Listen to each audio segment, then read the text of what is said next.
This channel is part of the History Hit network.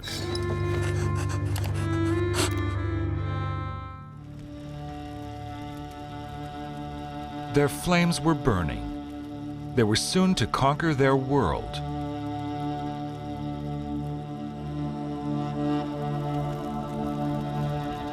They are not yet a nation, and no single ruler will command their troops.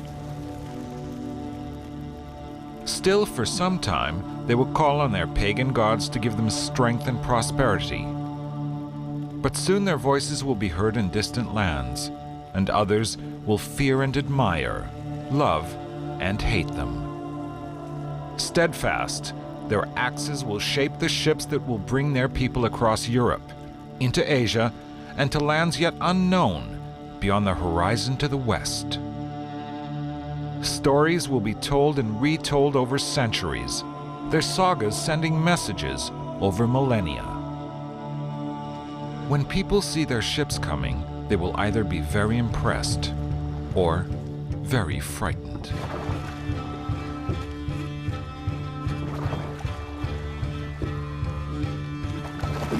The dragon has come for its prey, and its wings will fly in the wind and carry men across oceans. I think they were at least down to New York. I think they were down to Florida, maybe into Mexico. They will be known to the world as Vikings. The Vikings have always had a bad press in European history, in part because they had a tendency to burn down the newspaper office by attacking monasteries and other centers of literacy, and this, of course, didn't get them a good write-up. Their names forever etched into the history of places both near and far.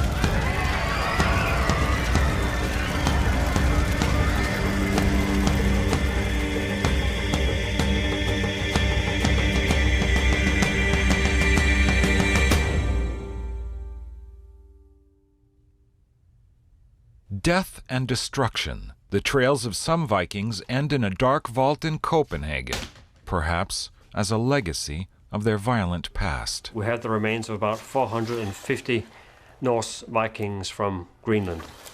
At one of the early, probably one of the most early churchyards in North Greenland, there's a mass grave with 13 individuals completely dismembered, bones completely jumbled up, with the skulls arranged nicely along one edge of the grave, and several of the skulls had very violent cut marks from either swords or axes.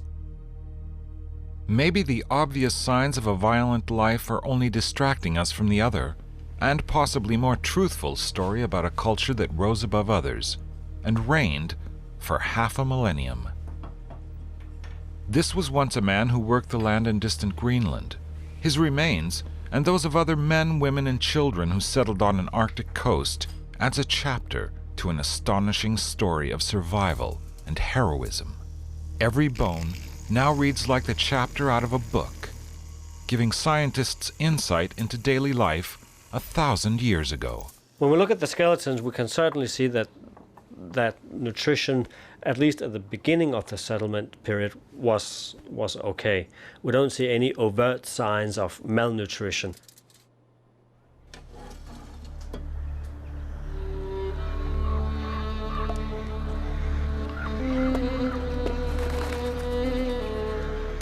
But the story begins in Scandinavia, in the year 750 AD, at one of the many small farms and villages along the coasts and waterways. Even though the people involved were often blonde Scandinavians, the term Viking is not an ethnic term and cannot be taken for any national identity.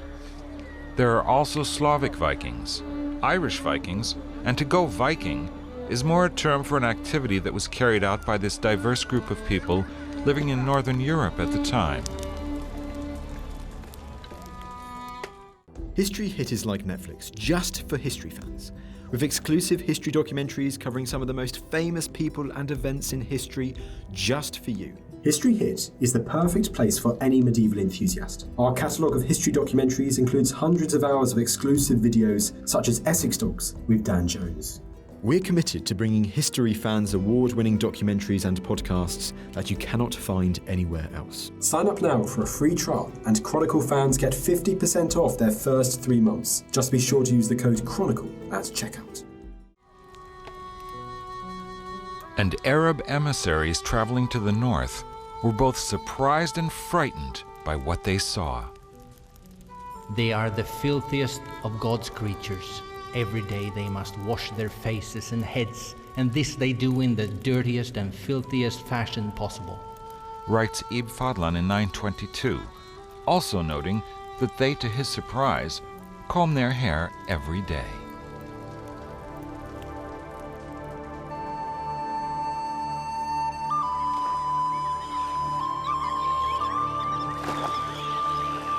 Because of the thousands of miles of coastline, seafaring activities have been part of a cultural heritage long before the Viking time.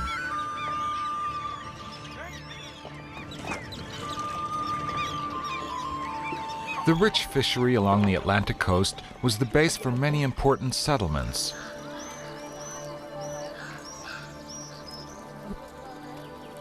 And farms in the area were self-sufficient and affluent, with dwellings for extended families.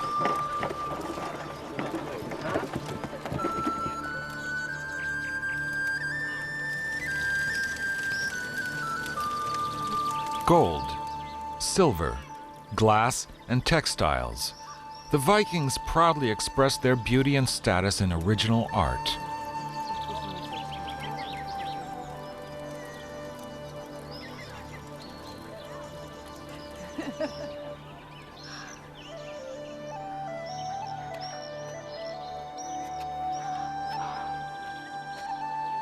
But more than anything, they were farmers, peacefully tilling the land and clearing the forests for agriculture.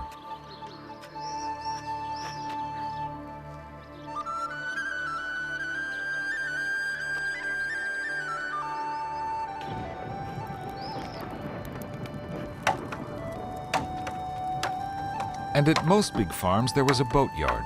Over a few months, a new boat would take shape.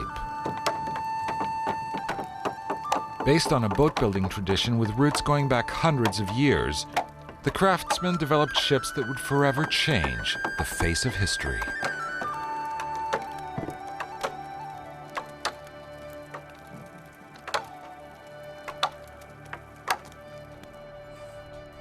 And in the houses, women would use the standing loom to weave the dragon's wings, the mighty sails that gave the ships extraordinary power.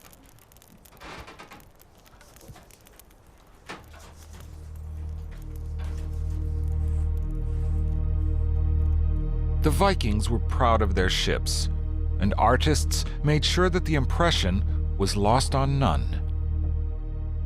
But were they truthful, or did they allow for artistic freedom when depicting the ships?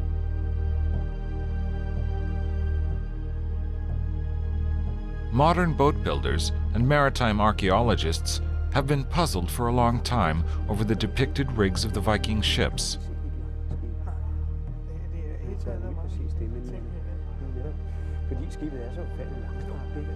In trying to reconstruct the boats and make them sailworthy, history has offered little help.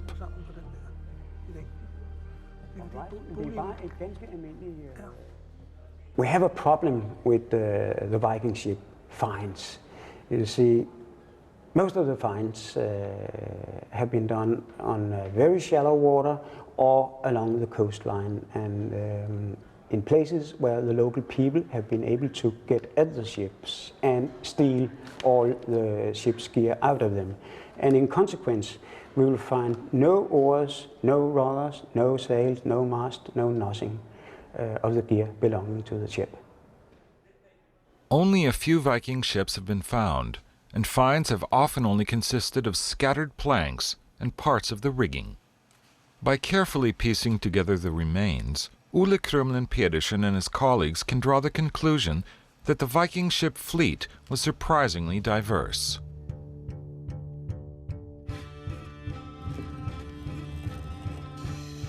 The bulky cargo ship known as a Knar had 950 square feet of sail and became the freighter along the Vikings' trading routes.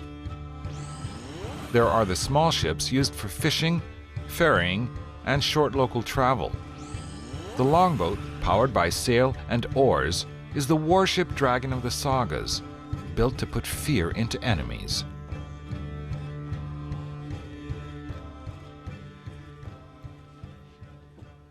I'm personally very much attracted by the combination of aesthetics and functionality, and this is the supreme expression of that.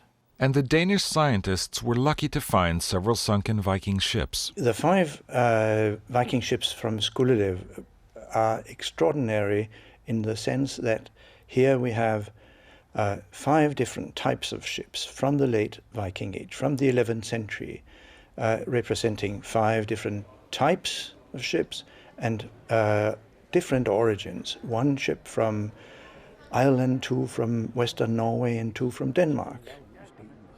It was left to Max Wiener and Eric Anderson to figure out how the ships were sailed, and they look at every hole and every detail to understand their functions. Wear and tear around the holes indicates the former direction of ropes and rigging details. In a way, you have to be a sailor yourself to understand all the clues you find in the finds, for example, and so on. That's very important. And as practical sailors, they didn't search for answers in books. They took to the sea. The tradition of the single square sail has in fact continued for more than 1,000 years in northern Norway, where they, up to the First Great War, actually sailed little Viking ships for the Lofoten fishery. Among many things, finding a hole in the boat and understanding how it was used as part of the rig and sailing gave Eric and Max the final clues. Suddenly, it all made sense, and the sail of Viking times could be recreated.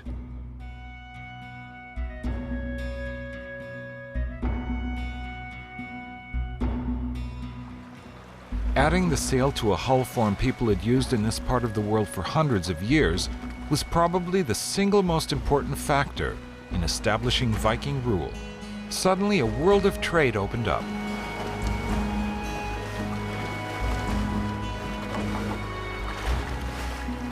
The biggest ships were capable of transporting as much as 40 tons, most often in wooden barrels, but also in the form of people and farm animals. Despite this, the ship, with a draft of only 5 feet, could enter shallow harbors.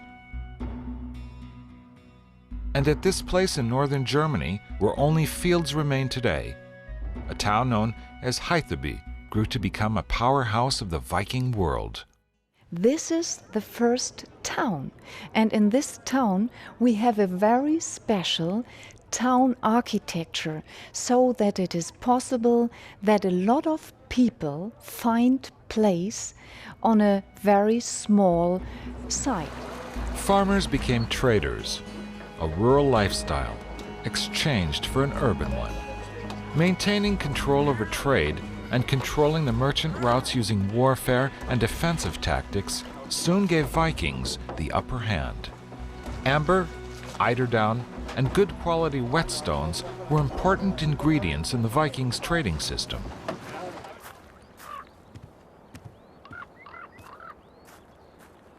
And with an extensive wilderness to the north and east, Vikings soon commanded the lucrative fur trade. Skin and fur would soon drape the kings and sultans of distant empires, and Viking merchants would sell and trade for salt and precious metals.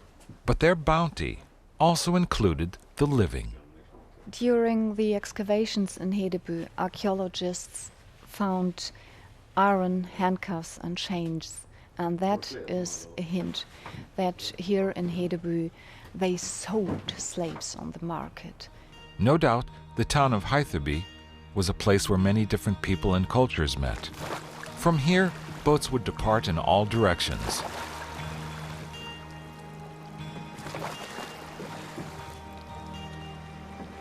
Vikings from what is now Sweden took to their oars and sailed across the Baltic Sea, entering the extensive river system which would bring them to the Caspian and Black Seas in the south.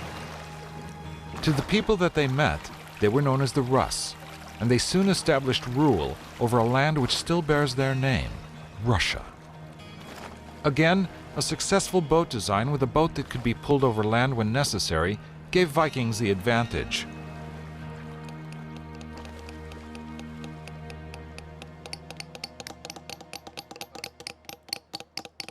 But the trips took their toll.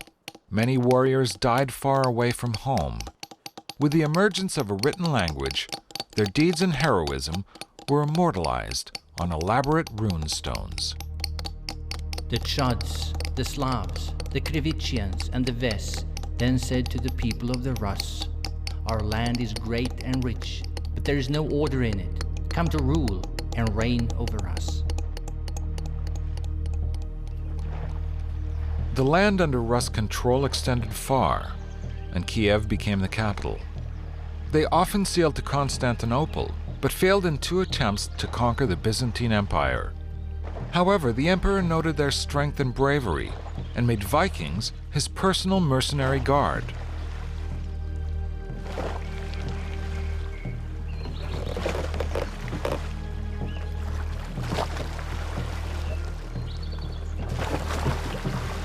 The Vikings were a merchant elite, backed by their own military power, and they exacted tribute in furs and slaves from their Slavic subjects to trade with the Arabs for silver.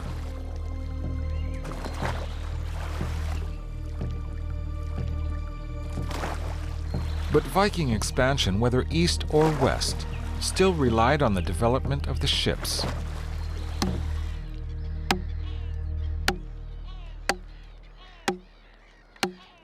At the Viking Ship Museum in Denmark, Søren Nielsen is in charge of building replica ships.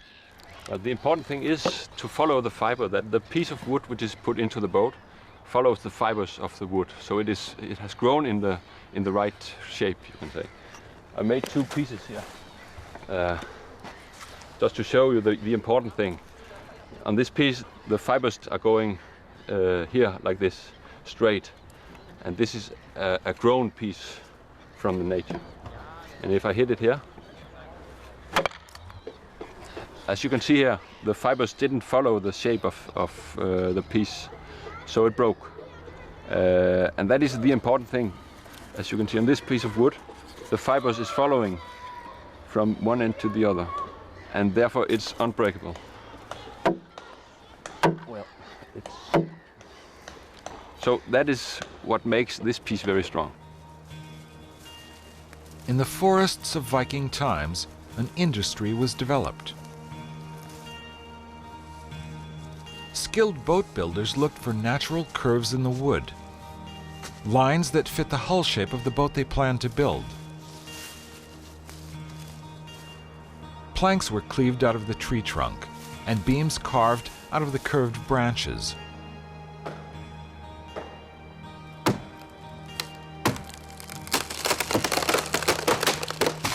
Oak was definitely the preferred material, but boat builders in the north of Scandinavia would have to settle for pine.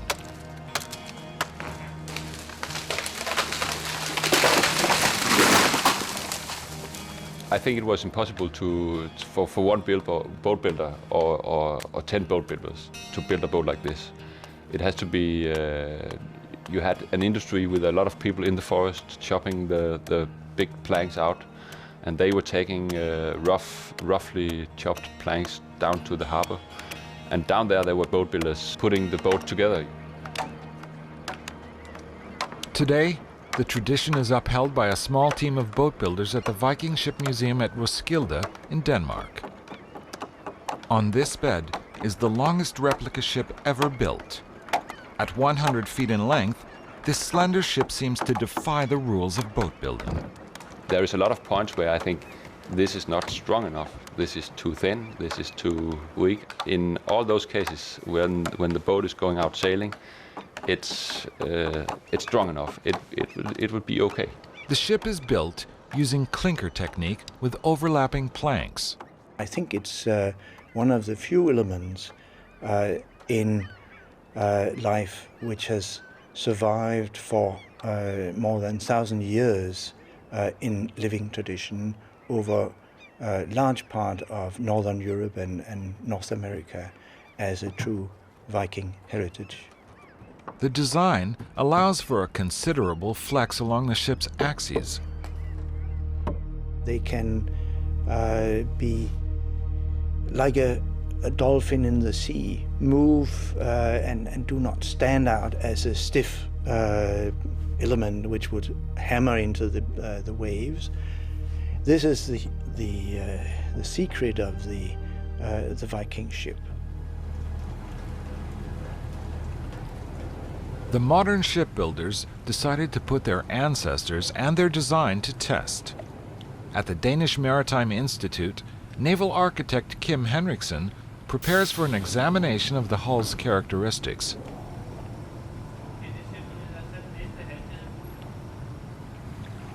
The clinker construction method quickly proves its quality. Concept, so to say, of the Viking ship is very similar to the modern ocean racers, for example, in the Volvo Ocean Race. The Viking ship is a light displacement boat, even when carrying cargo, and it is skimming the surface, you see. There's no water friction. 7 knots. Air bubbles are forced under the boat along the overlapping boards. The air works like lubrication. Resistance is minimal. Gunnar Marel Egertsen built and sails his own Viking ship.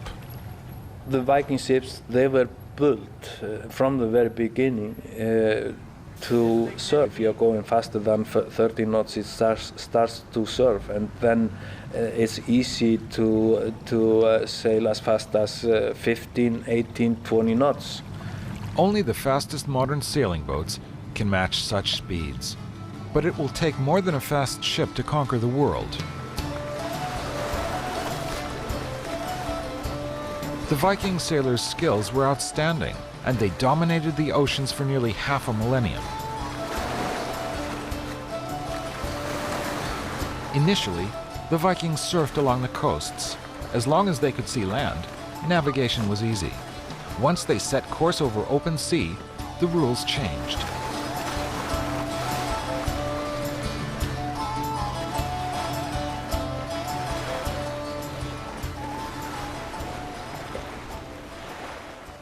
Søren Tirslund, a retired Danish sea captain, has many things in common with his ancestral Viking captains. And he is certain they knew how to navigate the oceans. A small wooden piece found during an excavation in Greenland could hold the truth to Viking navigation. Søren Tirslund believes the piece originally looked like this, and that the sun at different times of the year would cast a shadow along the lines carved in the wood. The curved line fits the sun's movement during a day in the summer in Scandinavia. The curve is relevant to the 60 degrees north latitude. We have been experimenting with it. We have run it on the computer, and they fit quite well with 60 or 61 north, which is the line you sailed from Scandinavia to Greenland. There are others that do not believe Søren Tirslund can substantiate his claim about a Viking sun compass.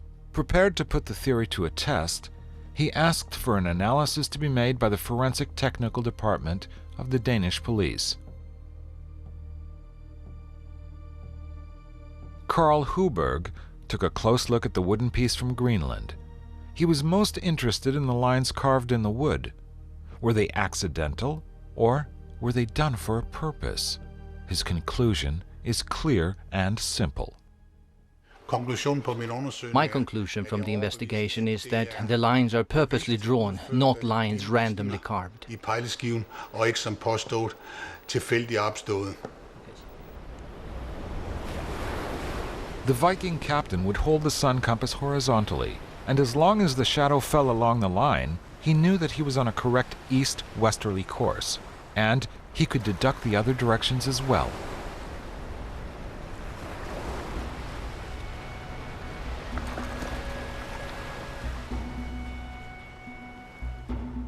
In Riem, a book from late Viking times, it is made absolutely clear that the Vikings had a superb knowledge of astronomical navigation.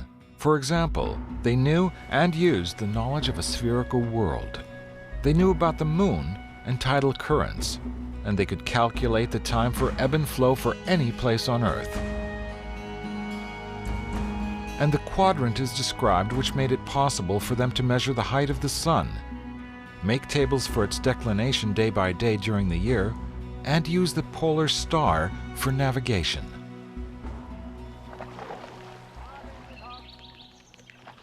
The stroke of the oars was their clock, and measuring the distance they rowed in a few strokes, as observed by passing a floating object, gave them distance over time. Based on all this knowledge, they laid down distance charts for most European sailing routes, even in the Mediterranean. Comparing their numbers to modern satellite navigation, we can conclude that the Vikings' estimations of distance were off by less than 2 to 4%. The information in Riem clearly shows that the Viking culture did not develop in isolation in Scandinavia.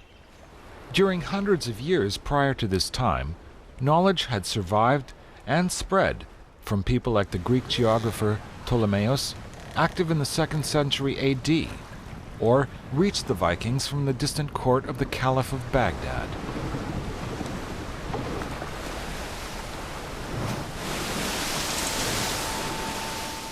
But the experienced mariner would also use other signs for navigation.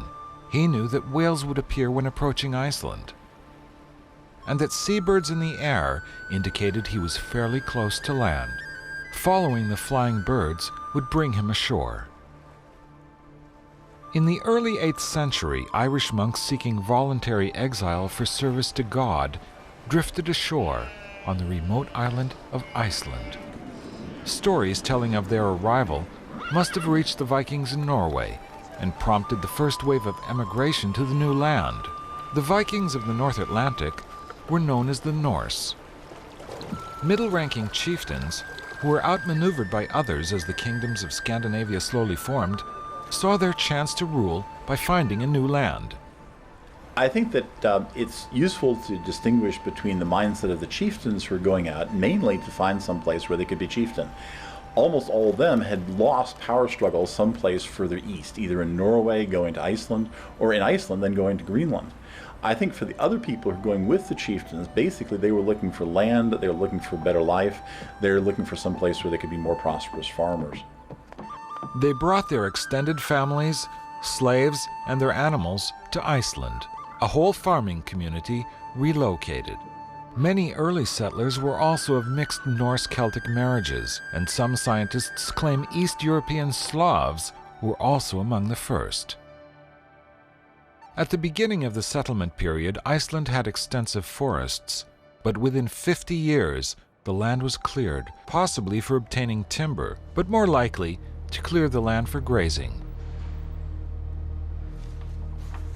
Anthropologist Tom McGovern at Hunter College in New York has sifted through the remains of early settlements in Iceland.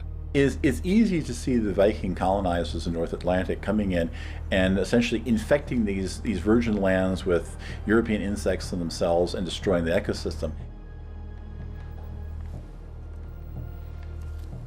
It's quite clear that when the Vikings moved out across the North Atlantic, they carried with them a set of ideas in their head about what they wanted in terms of an ideal farm. It certainly included pigs, cows, sheep, goats, horses, the whole mix that they had grown up with for thousands of years back in Europe.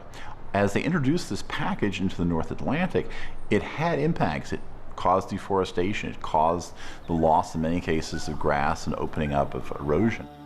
But another part of the Viking settlement strategy was that people arriving later were forced to rent their animals from the pioneers, who in turn grew richer and politically stronger.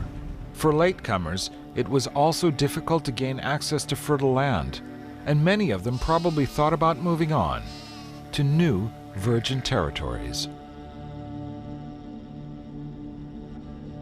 It was still a tough life in Iceland, on the threshold between the old pagan religions and the promises made by Christianity. Some would not give up the heathen traditions, such as eating horse meat, committing infanticide, or sticking to pagan burial traditions.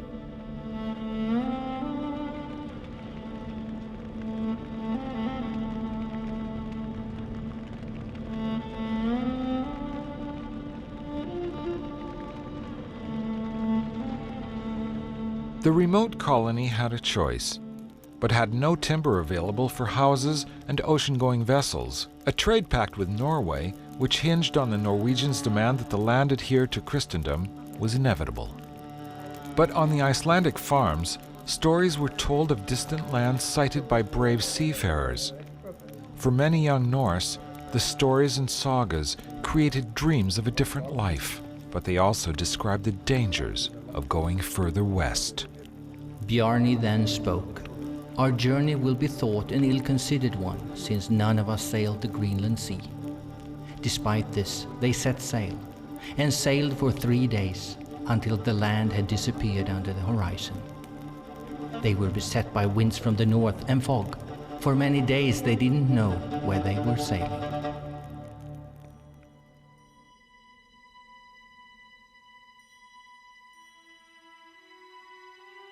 Eric the Red, a low-ranking chieftain, fled west after slaying a man in Iceland. His was the first attempt to settle a new land further west. After rough times in the pack ice, they were rewarded by a beautiful sight.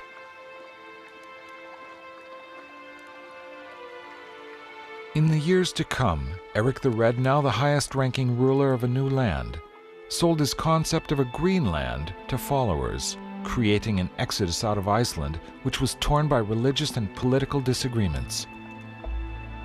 But the first convoy to sail to Greenland was hit hard. Of the 25 ships leaving Iceland, only 14 made it to Eric the Red's settlement.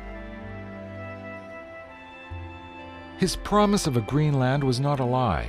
1,000 years ago, the climate was much warmer than it is today, and in sheltered fjords, the forests grew tall. Grazing areas were good, and soon some 3,000 people occupied hundreds of new farmsteads along the southwest coast of Greenland.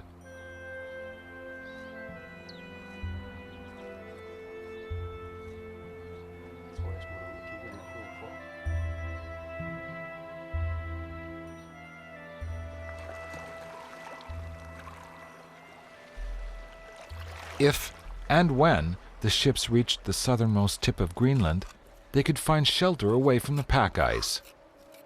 Today, a group of Danish archaeologists are trying to paint a picture of Herjolfsnes, the community that grew here.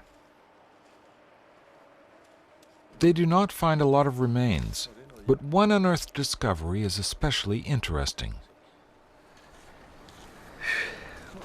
What we believe to have found here is a Norse boathouse. It is a ship-shaped building, no wall towards the sea, so we believe it's a house that they have pulled up their boats maybe during the winter so that they had shelter for storms and things like that. And we believe this to be one of many Norse boathouses in Greenland, so this is just the start of a bigger project. Maybe this is also the shipyard, the wharf, where battered ships could be repaired before attempting ongoing journeys further west.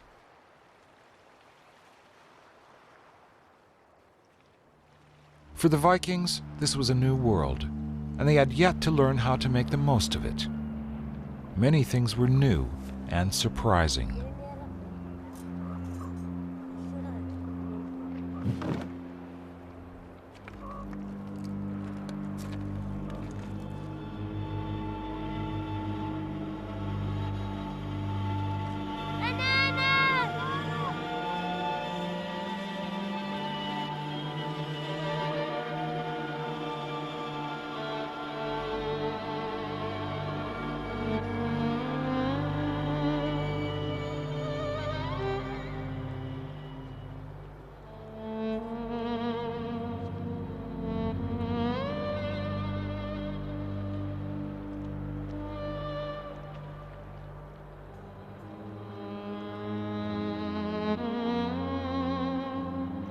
The Inuit and the Norse arrived in Greenland about the same time.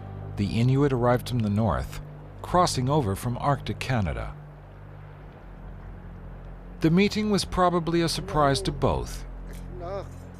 And even though there were stories of hostilities, the encounter was most likely friendly. Unlike the Norse, the Inuit already knew which Arctic resources were there: rope made out of sealskin, ivory from walrus tusks, and fur from seals and polar bear. The ivory and rope in particular made highly prized trading goods that made the Greenland colony flourish and made European traders willing to maintain regular contacts.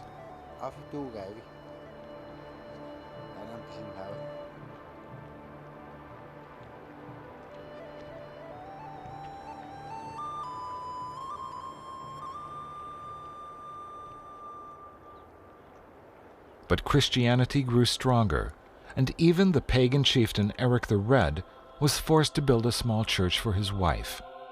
And we can only guess what was on the bargaining table. But the Norse, true to their trading reputation, also made Christianity a source of income, renting their small churches to settlers who needed consecrated earth for their dead.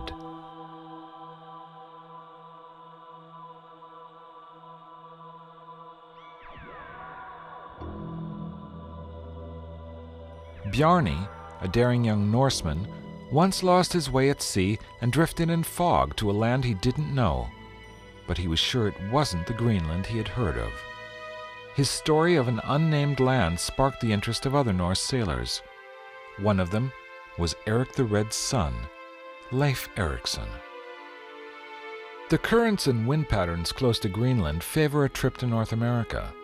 The ever-present fog is a problem, but by riding the currents, a ship would slowly approach Baffin Island. Leif Erikson called this barren land Helgeland, meaning slabland, because of its stony appearance. They sailed on. To the south they encountered forests, and the further south they went, the taller were the trees.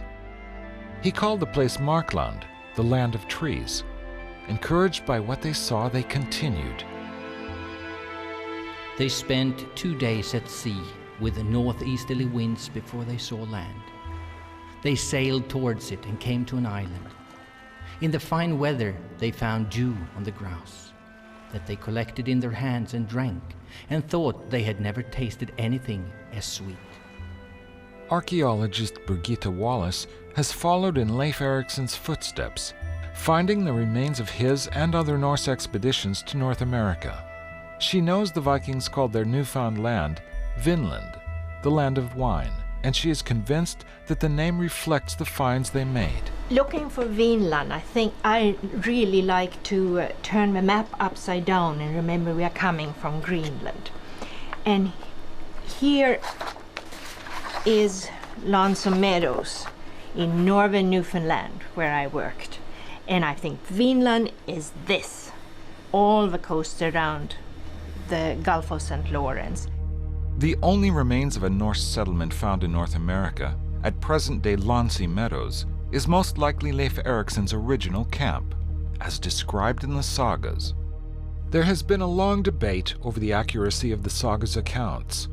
The stories were written down more than 200 years after the original events took place, and details have no doubt been lost or changed through oral storytelling over time. But enough can be verified through archaeology to allow for a number of conclusions. The men dominated, but some women were along to do what was normal female chores, such as cleaning, cooking, maintenance of clothing. We can also guess that the exploration team consisted of a strong leader, skilled craftsmen, and a number of slaves. The sagas also tell us that the trips were exploratory, but that if they found the right place, they would settle and establish a colony there.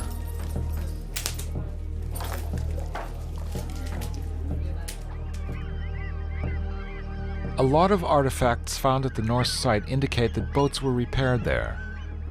They had arrived in their large vessels, but had smaller dinghies in tow.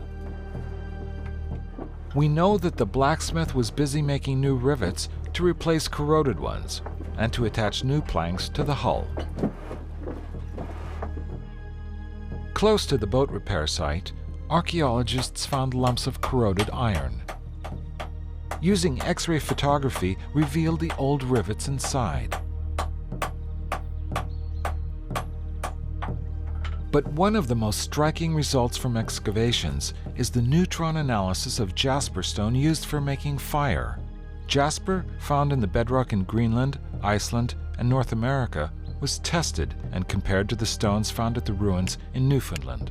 The stones in the largest building came from Greenland, suggesting that this was the house of Leif Erikson, who had come from there. Fire strikers in the next house originate from Iceland, fitting in well with the saga's description of Eriksson's companions coming from Iceland. Butternuts found at the site indicate that the explorers had been to the inner parts of the Gulf of St. Lawrence, which was the nearest place to find these nuts. And the wild grapes, which produced the much sought-after wine, came from warmer climes. From the tip of Newfoundland, the Norse must have launched journeys to other sites. It's not very likely that so ambitious people as they were would have been content to stay at a very cold place in Newfoundland or in the northern places where they had sea ice half of the year. Icelandic writer Paul Berithorsson's theories have sparked a debate, especially his claim that the Norse sailed to present-day New York. None of this has been substantiated in archaeological discoveries. We know there was an important Norse settlement in northern Newfoundland. And I have a very hard time to see that they would continue all the way south to New York. Already in the Gulf of St. Lawrence, you get the most wonderful resources to a Norseman. Why would anybody bother to go further? Sailing along Newfoundland and Nova Scotia's coasts is still tough work today. A millennium after Leif Erikson's original voyage, Gunnar Moral Egertsson decided to sail the same distance from Iceland to Greenland and to North America. Smaller replica ships joined him along the Newfoundland coast to commemorate the Vikings' original journey. But only the bigger boats could have sailed farther, and as a sailor, Gunnar is convinced he knows the mindset that was Leif Eriksson's and his followers. Their thinking is no different than his own today. We are always trying to get further and further. That's in the nature of man. For a Viking on a Viking ship to sail to Lanzometos, Newfoundland, and stop there would be a really stupid thing to do. I think they were at least down to New York. I think they were down to Florida, maybe into Mexico. When Gunnar sails into New York Harbor, he is certain that the sagas have accurately described this as one of the places the Norse explorers traveled to. Paul Berithorson is of the same opinion. The harbor of New York is, I think, what they called Hope, which means sea lagoon, actually, which it is. And they told about a river flowing from the north. That's the Hudson River. Carl Sefni and his company sailed into the lagoon and called the land Hoop. There they found fields of self-sown wheat and vines growing on the hills. They dug trenches along the high water mark, and when the tide ebbed, there were holy fish in them. Paul Berithorson's conclusion is that the settlement of Hop could have been situated at present-day Brooklyn, and that the fish they found was the winter flounder.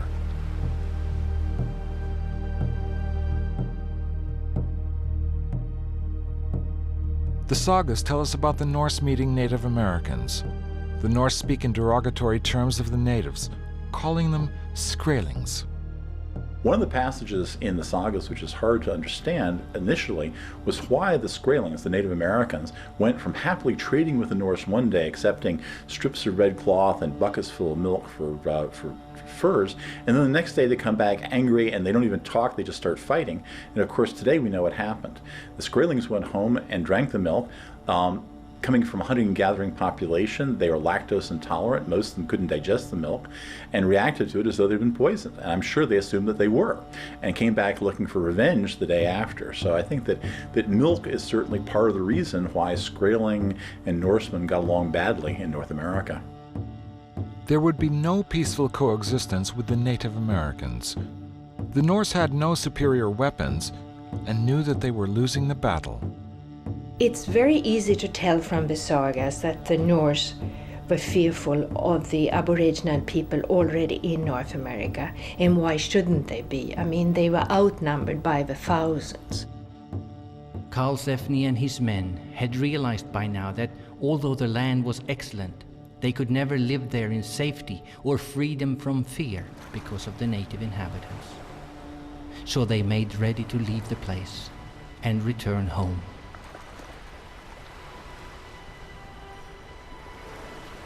But perhaps the attempt to settle a new land was ill-fated from the beginning.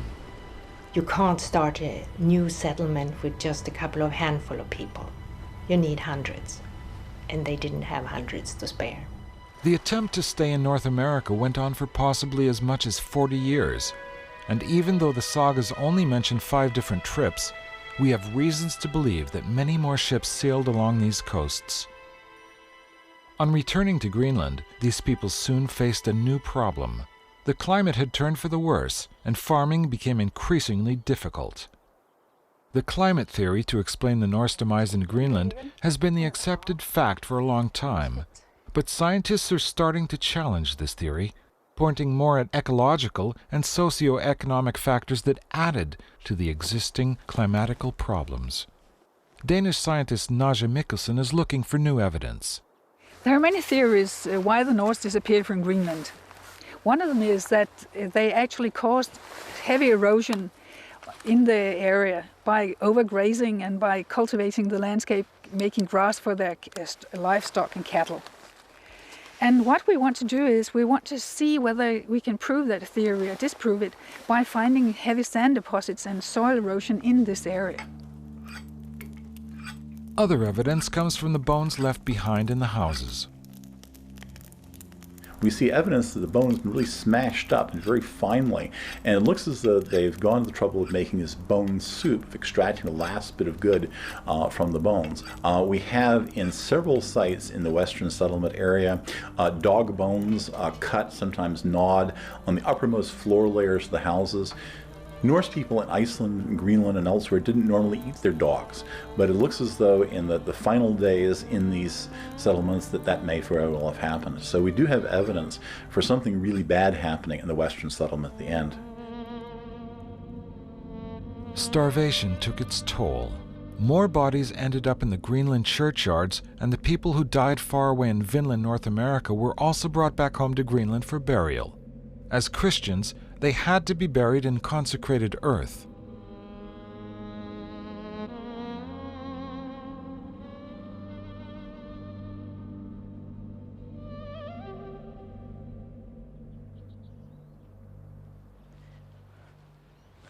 I'm now walking on one of those sites which we think could be a church. On my left hand you have the fence around the churchyard, and on my right the ruin. But to be sure that it actually is a church, we have to excavate. So what do you think of? Is you finding anything? As soon as we have found a grave with a skeleton in, we know that people have been buried here, and we are sure that we have found a church.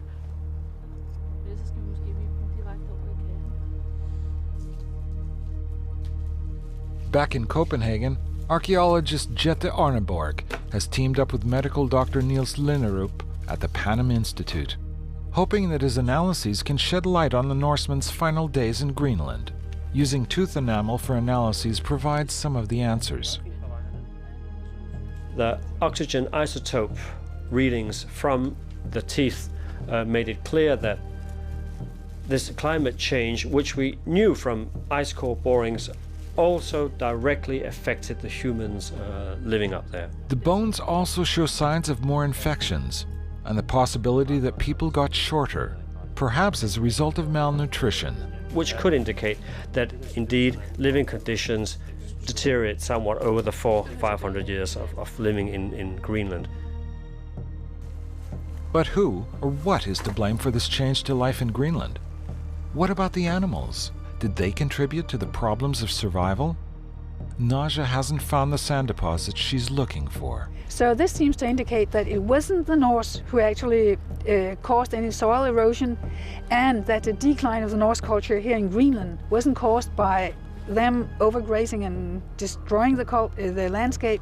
But no doubt, the climate became colder, and the fjords were blocked by more ice. The residents couldn't bring timber in from Labrador or Norway, and maintaining their ships was very difficult.